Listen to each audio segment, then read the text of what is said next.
Perkenalkan, nama saya Vera Nuraini. Saya berasal dari Prodi Manajemen 2023B dan dengan NIM 314-23129. Dan di sini saya akan memaparkan tugas dari pengantar ekonomi mikro, yakni ada 3 poin yang akan saya sampaikan, yaitu fungsi konsumsi, fungsi tabungan, serta fungsi investasi. Nah, untuk yang pertama, fungsi konsumsi. Menurut Keynes, ada hubungan antara konsumsi dengan pendapatan, di mana hubungan tersebut bersifat positif. Semakin besar pendapatan, maka semakin besar pula pengeluaran konsumsi. Begitu pula dengan tabungan yang berhubungan dengan pendapatan. Sederhananya begini, orang akan menabung jika pendapatan lebih besar dari konsumsi tersebut, dan di sisi lain konsumsi juga dipengaruhi oleh tabungan, di mana jika seseorang menabung pada pendapatan tertentu, maka akan mengurangi jumlah uang yang akan digunakan untuk konsumsi, sehingga konsumsi ini akan berkurang. Begitu pula jika seseorang mengurangi tabungannya, baik menarik tabungan ataupun memutuskan untuk tidak menabung sekalipun.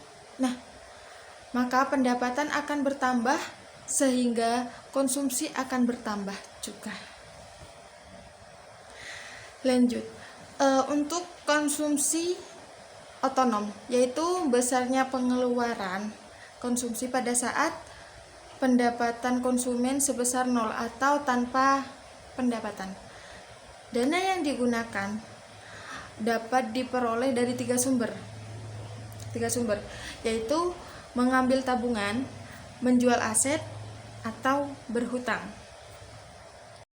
Nah, dari ketiga sumber tersebut itu dapat dilakukan dalam jangka pendek dan tidak mungkin dilakukan untuk terus-menerus. Ya, selanjutnya kita bahas tentang fungsi tabungan.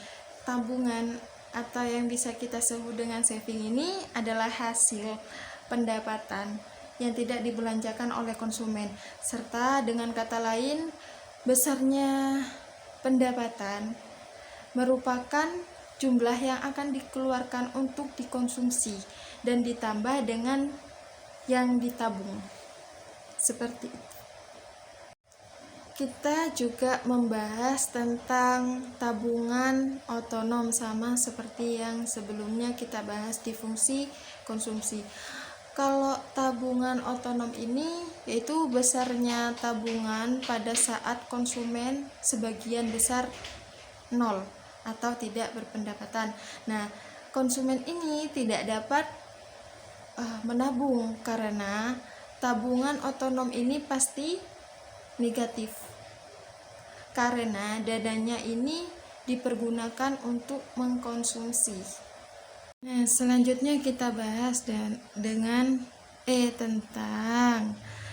tentang teori investasi. Kalau menurut teori investasi sendiri, ada beberapa faktor yang mempengaruhi besar kecilnya investasi. Di antaranya tingkat suku bunga. Dalam teori pendapatan nasional, variabel investasi diasumsikan sebagai variabel yang bersifat eksogen, yaitu variabel yang nilainya tidak dapat dipengaruhi oleh variabel lain. Nah, sebaliknya, fungsi konsumsi dan fungsi tabungan ini merupakan variabel endogen atau variabel yang nilainya dapat dipengaruhi oleh variabel lain gitu. Dan bisa kita sebut ini dengan pendapatan. Nah, seperti itu untuk teori investasi sendiri. Nah, cukup sekian pemaparan dari saya. Apabila ada kurangnya atau tutur katanya kurang enak didengar, serta masih banyak lagi mungkin yang saya lewatkan, dan Saya mohon maaf yang sebesar-besarnya. Terima kasih atas kesempatan dan kepercayaan yang telah Bapak dosen berikan kepada saya untuk mempresentasikan apa yang saya ketahui. Dan sekian dari saya. Wallahu muwaffiq ila aqwamit thoriq. Wassalamualaikum warahmatullahi wabarakatuh.